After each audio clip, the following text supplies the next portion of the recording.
Ici, à l'heure du déconfinement, le vélo passait au premier plan dans nos villes. C'est l'objectif de nombreux usagers depuis des années. Alors qu'il est recommandé de ne pas surcharger les transports en commun ou de voyager seul en voiture, pourquoi ne pas remonter sur son vélo ? 60% des trajets effectués en France font moins de 5 km. Les collectivités s'organisent pour accompagner la pratique. Dans l'agglomération de Chambéry, 3 km de bancs et pistes cyclables vont s'ajouter d'ici fin mai au réseau déjà existant. Il est clair qu'un certain nombre d'habitants de l'agglomération auront du mal psychologiquement à réintégrer les transports collectifs, les bus en particulier, et qu'ils vont essayer de prendre des moyens de transport autonomes. Nous n'avons pas la place pour plus de voitures dans Chambéry, donc il nous faut absolument favoriser d'autres modes de déplacement et notamment le vélo.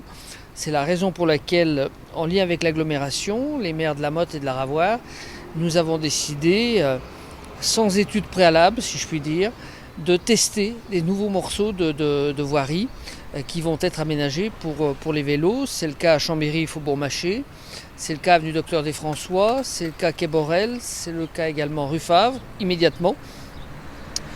Ça sera aussi le cas place Caf et place Monge. Ce qui est important de souligner, c'est qu'avec ce qui est en train de se réaliser le long de Vétrotex, où le parc de Blainville commence à pousser, les arbres sont plantés, pas partout, mais sur une partie, la piste est faite. Je pense que l'hiver prochain, on pourra aller du nord au sud de l'agglomération avec un tracé sécurisé direct. Une vingtaine de places de parking va être supprimée pour permettre ces tracés. En France, on compte près de 36 millions de vélos, un quart n'est pas utilisé. L'État propose 50 € pour réparer sa bicyclette auprès des associations et commerçants agréés. Certains feront peut-être aussi le choix du neuf. Nous accélérons aussi la mise à disposition des vélos. Donc c'est 300 vélos en location supplémentaire à partir de la vélostation à 1 € le prix à la journée, 10 € au mois, c'est accessible. Nous allons aussi accélérer l'équipement en parc vélo à assistance électrique, 110 vélos à assistance électrique complémentaire en location.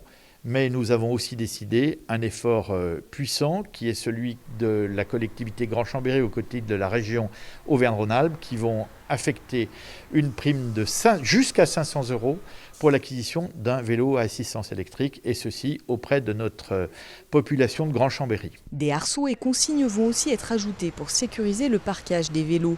Une raison de plus de choisir le 2 roues. Le stationnement, gratuit durant la période de confinement, sera de nouveau contrôlé, donc payant, à partir du 1er juin à Chambéry.